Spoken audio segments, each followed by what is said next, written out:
Un antiguo mito cuenta que los aztecas abandonaron la isla de Aztlán y en la caverna del cerro de Culhuacán, el dios Huitzilopochtli los predestinó a convertirse en el Imperio del Sol. Pero antes debían encontrar una señal divina, un águila devorando una serpiente. El grupo de cazadores peregrinó por más de 2 siglos y en el año 1325 finalmente vieron la señal y en ese lugar fundaron México Tenochtitlan, la capital de su imperio, una inmensa ciudad que llegó a albergar a más de 200,000 habitantes con una superficie de 15 kilómetros cuadrados, que fue construida sobre las aguas del lago Texcoco, en una reminiscencia de su lugar de origen, la mítica isla de Aztlán. Sin embargo, al día de hoy, nadie sabe con certeza de dónde provenían los aztecas. ¿Será posible encontrar hoy en día la isla legendaria y la misteriosa caverna?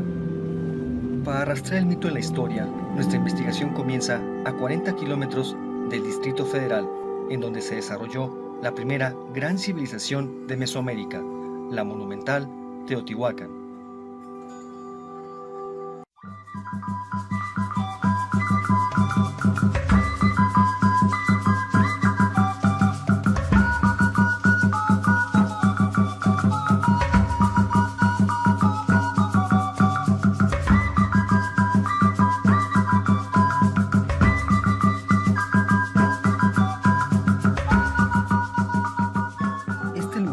Fue el más sagrado del Valle de México, y los aztecas creían que era el sitio exacto donde había nacido el sol.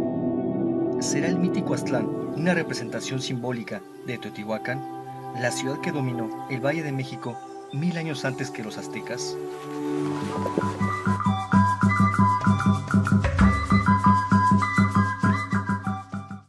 Buenos días, mi nombre es Cristian Ortega, bienvenidos a Teotihuacán. Yo soy un guía general de la República Mexicana. Me encuentro en este lugar porque Teotihuacán es mi hogar. Yo soy un Teotihuacán original. Este sitio albergó a mis ancestros en el pasado. El día de hoy vamos a hablar de la historia tan hermosa que guardan las ciudades prehispánicas en México.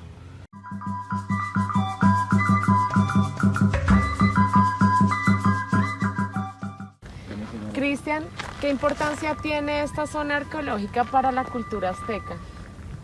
Pues es denominada como su ciudad sagrada, como su ciudad fundacional, la ciudad en donde ellos hicieron sus mitos, sus leyendas, y en donde ellos vinieron cada momento importante en el desarrollo para su civilización. La cultura azteca se va a asentar allá en el centro de la Ciudad de México, lo que hoy conocemos como el Zócalo capitalino. En una esquina está Templo Mayor, la gran ciudad de Tenochtitlan, que fue fundada en el año de 1325 después de Cristo. Para entender esta civilización hay que ir hasta el 400 antes de Cristo.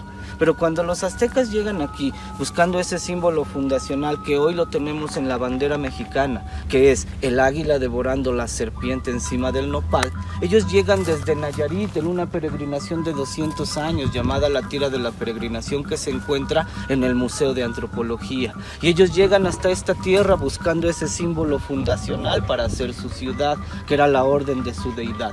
Pero ellos no encontraron aquí ese símbolo, ellos solo encontraron los remanentes o las ruinas de una gran ciudad, una ciudad abandonada que para ellos solamente la idea fue que pudo ser creada por dioses o por gigantes.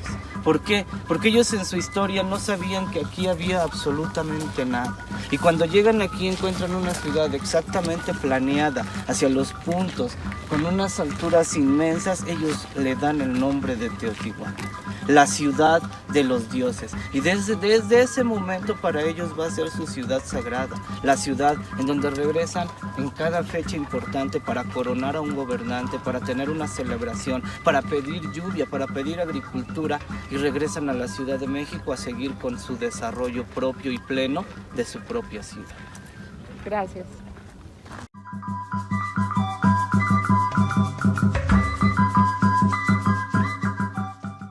Cristian, cuéntame algo. ¿Es cierto que en la cultura azteca celebraban aquí sacrificios humanos? Tengo entendido que mataban gente. ¿Cómo es eso? Ok, bueno, es muy interesante el tema.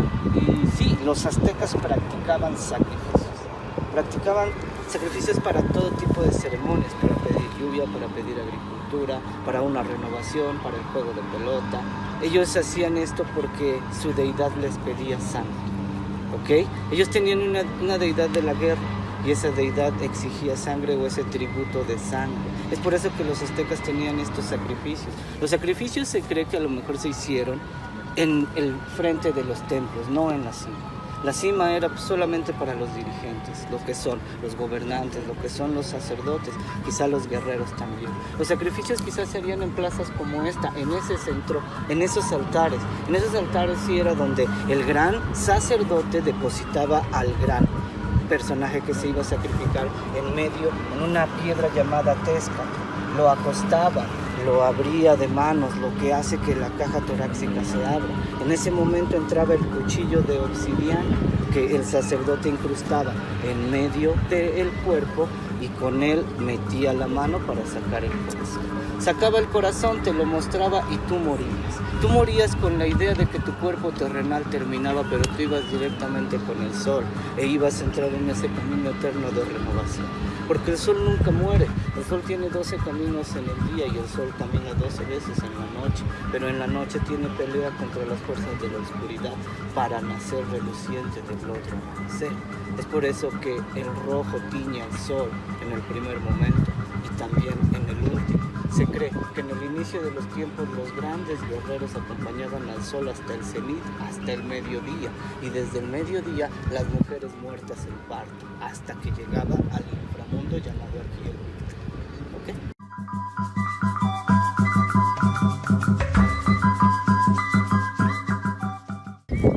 Y Cristian, su gastronomía, ¿en qué la basaban? ¿Qué es lo que preparaban? ¿Qué es lo que comían? Bueno, nuestras civilizaciones y la azteca, lo mayor fue el maíz. El maíz va a ser la planta base, la base de la gastronomía en México, pero también van a tener más alimentos, como va a ser la chía, como va a ser el guauzón, que se va a transformar en el amaranto. Van a tener carne como la de conejo, van a tener carne como la de venado, van a tener carne como la de serpiente o también la de un perro muy especial. No sé si hayan hablado del perro Xoloescuintli. El perro Xoloescuintli en ese entonces era un perro que se podía ingerir. ¿Por qué? Bueno, pues porque este animal solo comía maíz, su carne era limpia y también ellos se lo podían comer. Ahora, te comento algo, como hace un momento platiqué lo de los sacrificios en la otra parte. Bueno, había una práctica en donde ellos también hacían un pozole, pero a este pozole le ponían pedazos de cuerpo humano. ¿Por qué? Porque era como una purificación para el pueblo. Esta celebración solamente se hacía para noviembre, en la fecha de difuntos, y ellos hacían toda su ofrenda, todo su sacrificio, y al final se le ponía en pedazos de carne humana para toda la gente. Eso era una práctica en el pasado, pero hoy el pozole se hace pues con puerco, con pollo, pero sigue siendo uno de los alimentos característicos que hay desde ese tiempo, que nos deja como herencia nuestro pueblo azteca.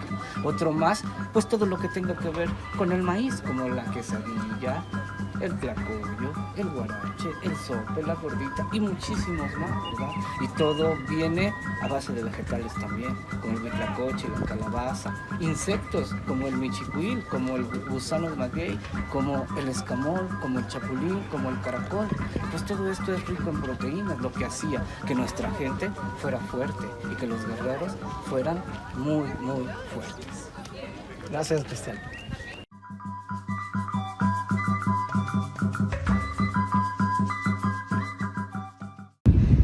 Una pregunta, mucha gente se muestra incrédula y no se explica cómo una obra de esta magnitud la puede hacer el ser humano y se piensa o se cree que hubo mano extraterrestre en toda esta civilización. ¿Qué piensan ustedes, las personas aquí de Teotihuacán, al respecto? Bueno, este es un tema muy controvertido, la verdad. ¿Por qué? Porque encontramos muchísimas información en la televisión y toda esta información pues nos va haciendo creer diversas cosas. Nosotros tenemos que hacerle caso a los libros y en los libros en ningún momento nos hablan de extraterrestres, de ovnis. Nosotros tenemos que dar datos fuertes, nosotros tenemos que dar datos duros. Y la composición de estas ciudades, la exacta geometría, la armonía y la distribución es lo que le hace a la gente pensar que hubo contacto con personas extraterrestres, con ovnis, con aliens, ¿verdad? ¿Por qué? Bueno, uno de los datos más interesantes que podemos comprobar y que podemos ver ahora desde este punto es la comparación que hay con las construcciones en Egipto. Por ejemplo, miren, este es el dato acá interesante.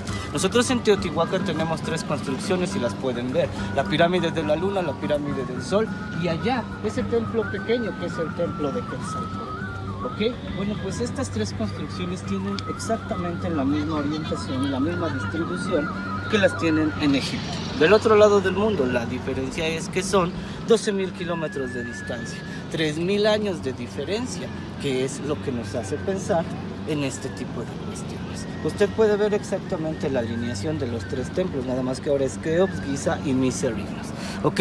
La Avenida de los Muertos está al centro, del otro lado sería el Valle de los Reyes, pero también tienen una desviación para encontrar el norte astronómico y el norte magnético, ya que hay 16 grados de diferencia entre ellos. De ninguna manera fue un error. Ellos vieron que la Tierra estaba inclinada, ya que nuestra Tierra no es vertical, tiene 16 grados de inclinación y estos 16 grados es lo que te orienta a ambos nortes en la gran ciudad. Muchas gracias.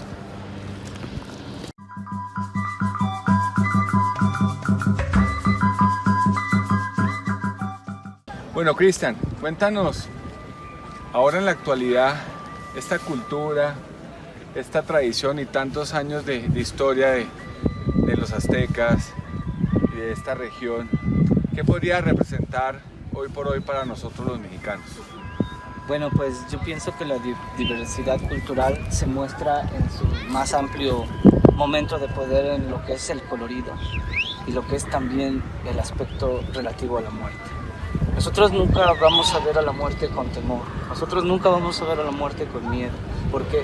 Porque nuestra idea de cosmovisión nos explicaron que cuando tú vas a ese mundo de los muertos, los dioses van a ser generosos contigo. Y este lugar no va a tener un final, este lugar va a tener un inicio de una vida plena en donde tú vas a llegar y te va a estar esperando toda tu gente. Y aquí nosotros no lo dividíamos, aquí no había un infierno, aquí no había un paraíso. Aquí había un Mictlán que envolvía a todos, similar como en otros lugares llamaron Nirvana. Así el Mictlán, un lugar en donde cabíamos todos y en donde íbamos a tener una vida plena. Y algo muy interesante es que precisamente hoy, en las souvenirs, en todos los artefactos que vemos en torno a los cráneos, a la muerte, nosotros no vamos a ver más que colores, más que túnicas, más que vestidos lujosos. ¿Por qué? Porque tú en ese plano también vas a utilizar todos estos artefactos. Eso era la razón de que aquí los grandes gobernantes fueran acompañados con sus ofrendas, con sus máscaras, porque esas máscaras les iban a dar la identidad, ya que cuando tú entras en la tierra es devoradora y te descarga, pero abajo de ti está un cuerpo totalmente óseo, que es eterno y que tú vas a tener para siempre. ¿Y podrías comentarnos algo sobre el calendario azteca? El calendario azteca. ¿De claro dónde que sale sí. su origen? Bueno, calendario azteca se le llama en primer momento la piedra del sol. Calendario azteca, pues así es como lo llamamos. La piedra del sol nos encierra todos los momentos calendáricos importantes para los aztecas. Su calendario estaba dividido en 18 meses de 20 días. Pero aquí nosotros también vemos en el centro a la deidad principal llamado el dios Tonatiuh, el dios solar. Estas garras son con las que toma los corazones de los sacrificados. Estos 4 espacios alrededor muestran 4 edades anteriores, en donde se crea al hombre, pero no se crea perfectamente. Hay que destruirlo, hay que acabarlo. Y lo acaban cataclismos, cada uno representando agua, fuego, aire y tierra. El fuego con volcanes, el agua con maremotos, el aire con tornados y la tierra con terremotos. 4 cataclismos que acaban al hombre. Y en el quinto hay que crear al quinto sol, el llamado Nahui Olin de Tonatiuh, o la nueva era de Tonatiuh. Es el quinto sol que aún nos alumbra. Este sol que es el del movimiento. Se cree que en esta ciudad los teotihuacanos hicieron esa ofrenda. Los aztecas nos cuentan esta historia, la creación del sol y de la luna en esta ciudad y el inicio del tiempo, que tuvo que nacer con el sacrificio de hombres. Por eso también es llamada la ciudad donde los hombres se convierten en dioses. por estas historias tan ricas que nos traen los aztecas acerca de esta tierra tan hermosa. Gracias, Cristian.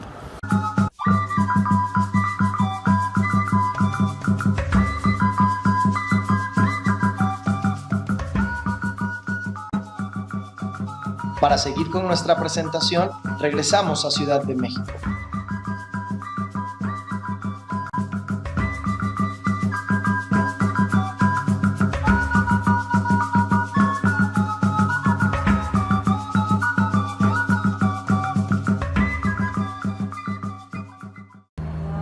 El Imperio Azteca, los aztecas, luego de haber recorrido diversos lugares, se establecieron definitivamente a principios del siglo XIV después de Cristo, en el Valle de México. Allí fundaron su ciudad capital llamada Tenochtitlan, ubicada en la zona del lago Texcoco.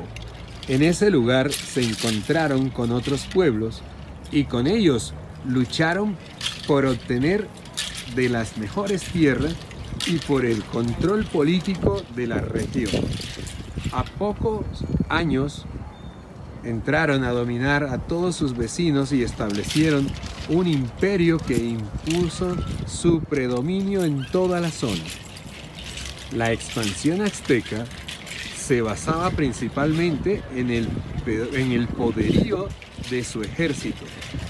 Muchas de las ciudades conquistadas, a pesar de tener que entregarles tributo a los aztecas, conservaban sus propias autoridades. Las rebeliones de los pueblos sometidos fueron frecuentes y muchos de ellos, al producirse la llegada de los españoles, se aliaron con estos para derrotar al gran imperio azteca.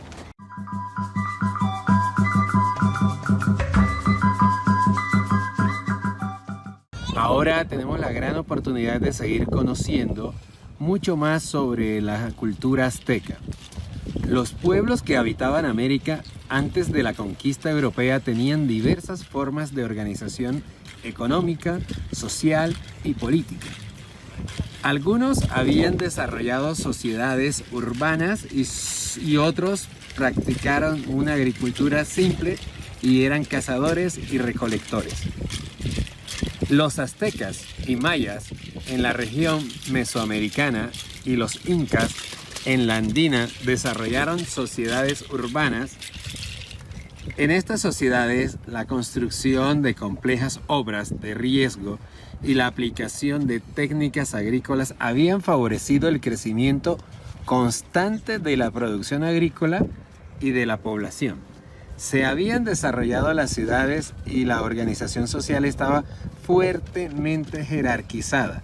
Entre los aztecas, como entre los mayas, los guerreros y los sacerdotes conformaban el grupo privilegiado y ejercían el gobierno.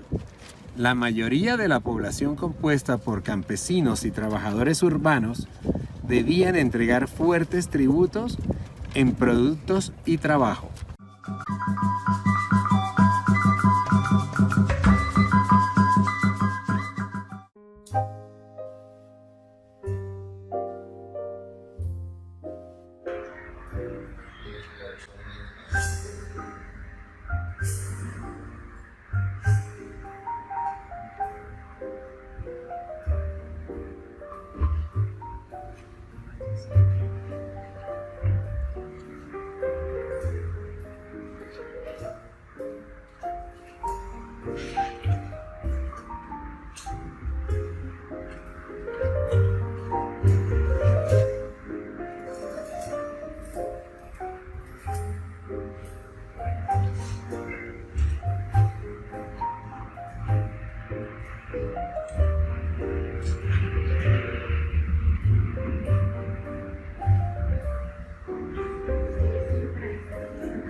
Hola, buenos días a todos. Nosotros somos la filial Polanco y bueno, estamos muy contentos el día de hoy que nos haya tocado hablar de nuestra cultura azteca, de todas las formas de representación de la cultura, de todas las enseñanzas y legados que nos dejó a lo largo obviamente de la historia.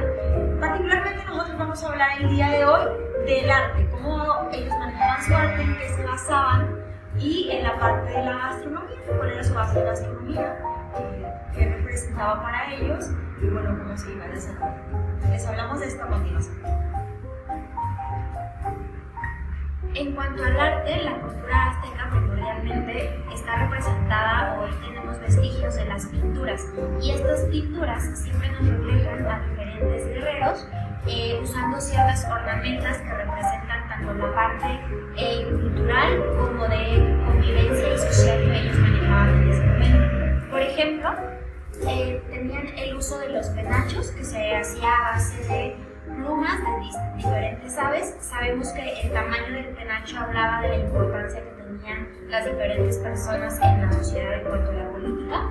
También se usaban mucho las diferentes piedras preciosas que en ese momento estaban, principalmente como nosotros la representamos aquí, a la obsidiana, al granito. También tenemos representado el oro y también el uso de diferentes plumas, no solamente en los penachos, sino en otras situaciones, diferentes ornamentos en su ropa. Bueno, respecto a la gastronomía, ellos básicamente consumían lo que ellos cultivaban, ¿ok? Su gastronomía básicamente se trataba de maíz, lo representamos aquí con el elote. También consumían lo que era la tortilla, el cacahuate, cacao también, y lo que representa, bueno, lo que actualmente se conoce como el maíz que se utiliza en el pozole. También utilizaban ese maíz para elaborar bebidas diferentes. Utilizaban también la cuestión del cacao para beber. Normalmente el cacao lo bebía gente de jerarquía muy alta. La gente de jerarquía pues baja tomaba pulque, ¿ok? Entonces básicamente esto es lo que ellos consumían y era lo que ellos cosechaban. De la misma manera no podemos dejar de lado lo que es la guerra, el arte, cómo se relaciona en esta parte. Podemos encontrar diversos grabados, principalmente de sus guerreros. Se puede ver un guerrero águila, un guerrero jaguar. En esta parte, mientras más largo tenían el penacho, tiene una mayor jerarquía. Lo que más debemos de recalcar de su cultura es la adoración a sus deidades, principalmente a Quetzalcóatl, como se puede apreciar en esta parte, y estas esculturas, las cuales podemos encontrar en la mayoría de sus templos, principalmente en el Templo Mayor, ubicado en el centro de la Ciudad de México. Y recalcando también la importancia de su calendario azteca, cuál era un punto esencial dentro de su cultura, de su arte y del arte de la guerra. Este es el trabajo de la filial Polanco.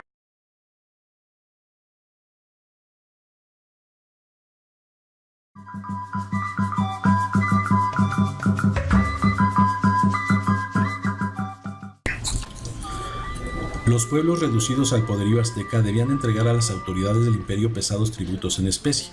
Los tributos se fijaban de acuerdo a los recursos disponibles en cada región.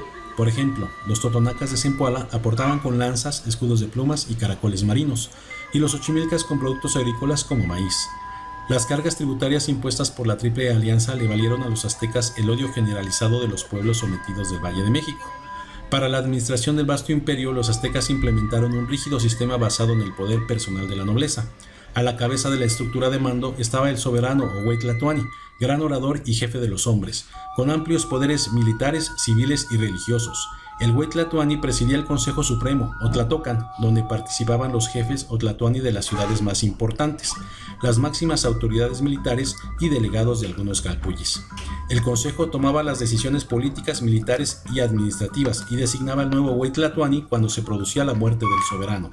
En el territorio que se encontraba bajo jurisdicción azteca, especialmente en los focos rebeldes, había gobernadores militares apoyados por pequeñas guarniciones que mantenían el orden y aseguraban la recaudación de los tributos. La expansión del imperio azteca afectó en gran medida la organización social, mientras la nobleza, formada por los tlatoani de las principales ciudades, los guerreros y sacerdotes, fue acumulando cada vez más tierras y riquezas. La gente común o macehualtin siguió desempeñándose fundamentalmente como mano de obra en la agricultura y la artesanía, y debía pagar tributos al imperio. Dentro de la clase dirigente comenzaron a jugar un papel muy importante los tecutli, o señores, quienes gozaban de un gran prestigio logrado a raíz de acciones sobresalientes. Estos ejercieron funciones militares, judiciales y administrativas, y recibían tierras y servidores como recompensa. Debían estar siempre disponibles para cuando el soberano los necesitara. Los denominados Macehualtin conformaban a mayor parte del pueblo azteca. Aparte de los labradores, encontramos en este grupo a artesanos y servidores públicos. Si bien los Macehualtin tenían la posibilidad de mejorar su situación social destacándose en la guerra o el comercio, la movilidad dentro del imperio fue muy reducida. La unidad social básica en el mundo azteca era el calpulli, conformado por familias de Macehualtin que tenían antepasados comunes y compartían un territorio subdividido en parcelas comunales. Al frente de cada calpulli estaba el calpulleque, electo de por vida por los habitantes y en conformidad con el soberano azteca. Su principal tarea era el registro de todas las tierras de la comunidad y el control de las labores de cultivo. Por último, en la sociedad azteca existían los tacotli, quienes eran personas que por haber contraído deudas o haber cometido algún delito, trabajaban para un amo sin recibir ningún tipo de pago. A pesar de que esta condición los asemejaba a la de simples esclavos, en la mayoría de los casos el trabajo finalizaba cuando la deuda o el delito se consideraban pagados. Aquellos tlacotli que reincidían podían llegar a ser sacrificados para los dioses.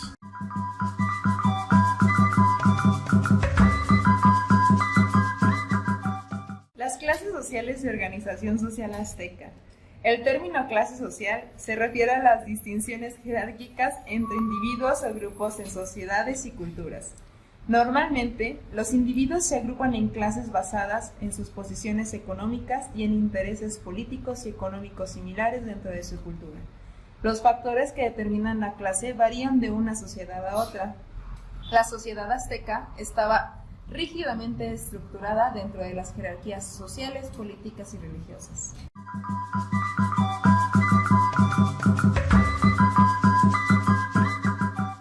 Los siervos y los esclavos ocupaban la última posición en la rama social. Los siervos tenían jefes, los cuales les daban ciertas libertades y ciertas obligaciones, pero los esclavos tenían ciertos sacrificios humanos, ya que eran religiosos y los ocupaban también para muchos de ellos para ser sometidos.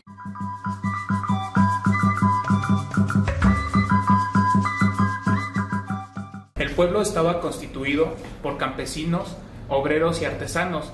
A ellos se les llamaban Macehualtin, los cuales conformaban gran parte de lo que venía siendo la población. Se dedicaban a hacer artesanías y de igual forma se dedicaban al cultivo de lo que era el maíz, el frijol y la lenteja. Los esclavos eran una clase de gente que era poseída por la nobleza y los de la clase mercantil, que habían amasado una cierta riqueza. A diferencia de los sirvientes, eran considerados bienes y podían venderse una y otra vez. Un esclavo era considerado como la propiedad legal de su amo, que podría hacer lo que quisiera con ellos dentro de ciertos límites, porque incluso los esclavos tenían ciertos derechos. Si los esclavos decidían casarse, podían hacerlo con el permiso de su amo, y todos los hijos que tenían nacían libres a menos que su cónyuge también fuera esclavo. Un esclavo podría comprar su libertad o su amo podría escribir una carta liberándolo de la esclavitud.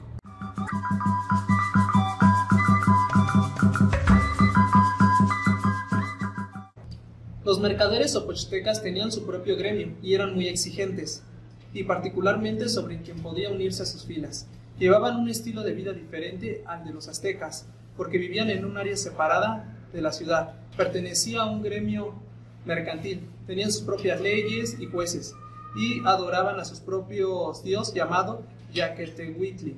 Sus nombres significa el señor de guía, a quien hizo ofrendas para que los protegieran en sus peligrosos viajes de comercio. A través de los comerciantes, los aztecas fueron capaces de adquirir los bienes necesarios a través del comercio. A sus hijos solo se les permitía casarse con los hijos de otros mercaderes del gremio. Los pochtecas permitían emprender expediciones comerciales muy largas y peligrosas a todos los rincones del imperio azteca. Algunos pochtecas actuaron como espías informativos a los generales aztecas sobre la riqueza de otras ciudades y el tamaño de sus ejércitos.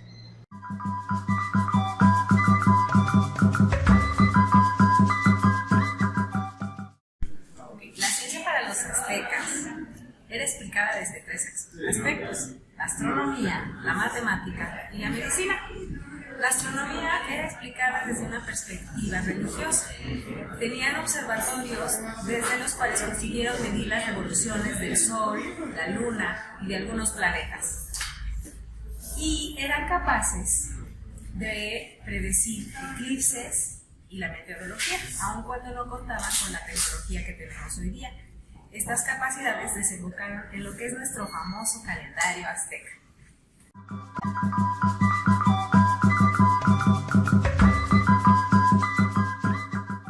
En cuanto a la medicina, también estaba vinculada a los dioses. El enfermo creía que había ofendido a algún dios y así debía curarse, además de gracias a los efectos y propiedades curativas de las plantas a base de oraciones y rezos.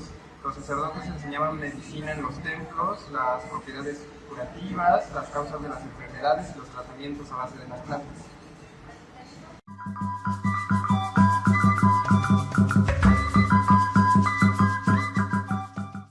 Los aztecas alcanzaron un desarrollo matemático. Tenían equivalencias para medir distancias. Su unidad básica de numeración era el número 2. A raíz de este, desarrollaron un sistema de numeración que asignaban desde un símbolo hasta 3 dependiendo su número. Aplicaban sus conocimientos matemáticos para la arquitectura, para medir áreas de superficie y para llevar la contabilidad.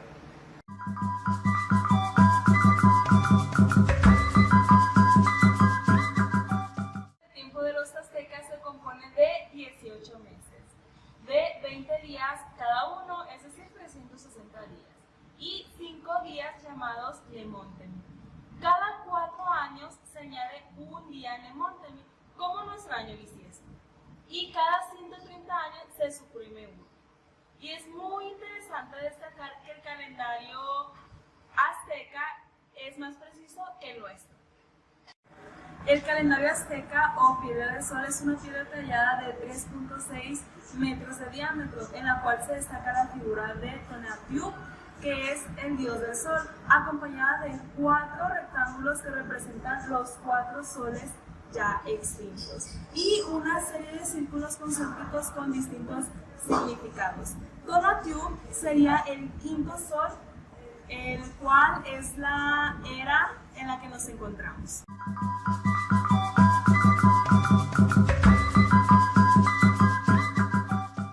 La religión azteca era politeísta, ya que superaba más de 100 deidades adoradas, tanto masculinas como femeninas, cada uno de los cuales eran venerados por sus grandes honores, pues se consideraba que de buen humor o de mal humor, estas deidades hacían efecto en los desastres naturales.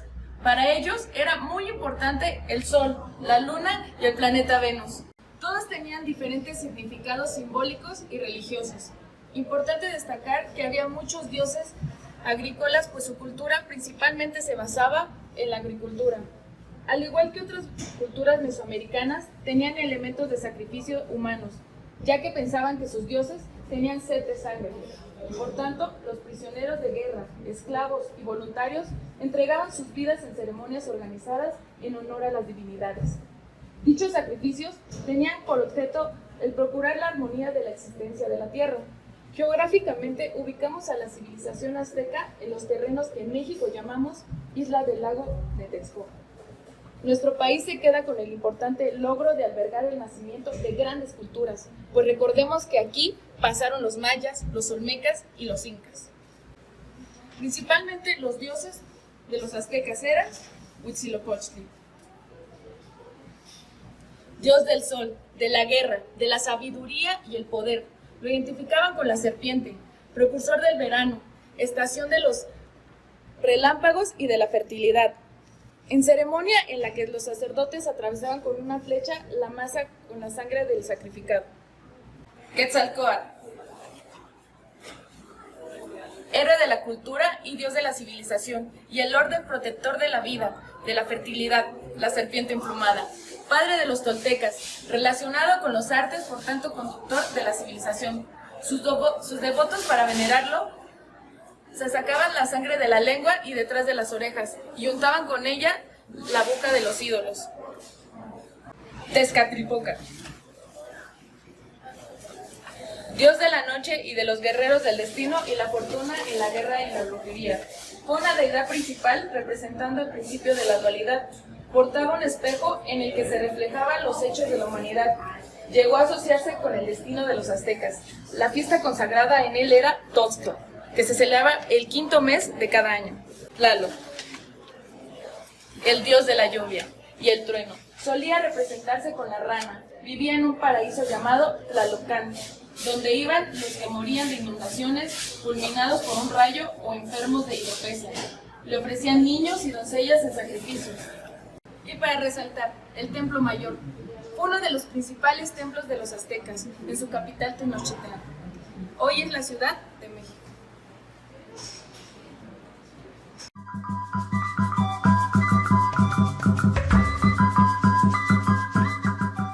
Encontramos en lo que es el Museo de la Civilización Teotihuacana.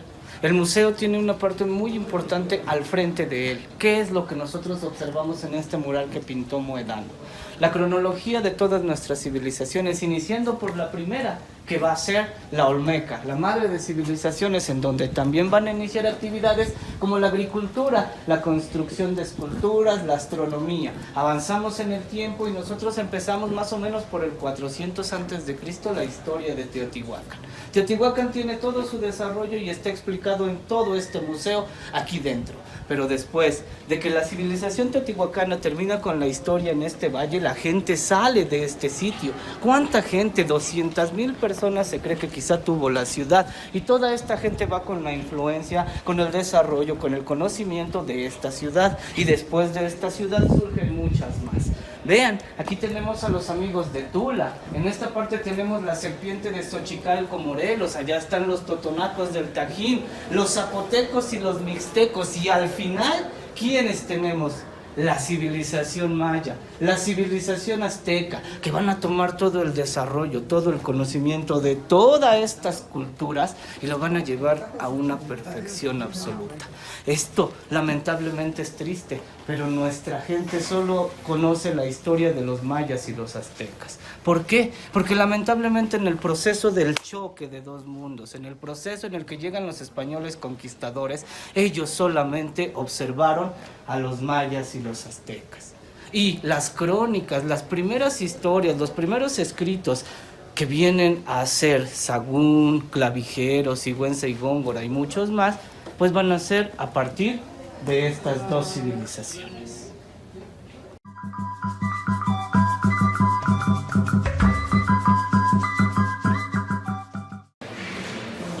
Oye, Cristian, ya viendo todo esto, ¿qué relación tiene la cultura azteca con la maya? Ok, bueno, pues la verdad nosotros tenemos aquí en esta sala algo muy importante para explicar este proceso. Nosotros en esta sala tenemos la conexión que hay con algunas otras áreas de Mesoamérica, conexión que hubo hasta con el área maya, conexión que hubo con los aztecas también, ¿verdad? Bueno, los mayas van a ubicarse en lo que es la península de Yucatán. La península de Yucatán, donde tenemos a Campeche, Quintana Roo, todo eso está lleno de las ciudades mayas. Entre las más importantes van a ser Chichén Itzá, Tulum, Yaxchilán, Bonampak, Uxmal y muchísimas más. Pero ¿por qué nos vamos con los mayas? Bueno, porque aquí es donde surge el núcleo. Nuestra gente se va y nuestra gente va a llegar hasta Guatemala. Nuestra gente va a llegar hasta el área maya. Incluso el castillo de Chichén Itzá tiene 2 templos más dentro que quizá van a tener la influencia de esta gente, la influencia en arquitectura. Aquí nosotros podemos observar al fondo esas vasijas que llegaron aquí quizá con el trueque que hubo con el área maya. Y ahí podemos ver la influencia que hubo en iconografía, en símbolos, en diseños. Tan solo en esa vasija tenemos representada a lo que es la serpiente emplumada. Nosotros aquí lo conocemos como Quetzalcóatl, pero va a llegar al área maya y se va a llamar Kukulcán. Algo también muy interesante es que nuestras civilizaciones, tanto esta como la de los mayas, van a utilizar calendarios. Pero imagínense qué tan asombrosos van a ser los mayas. Si nosotros utilizamos calendario solar, calendario lunar, y con la cuenta de estos calendarios vamos a tener un calendario adivinatorio para cosechas, para siembras. Pero los mayas van a utilizar 6 calendarios. 6 calendarios con los que van a tener todas esas visiones, todas esas profecías que ya conocemos alrededor del mundo.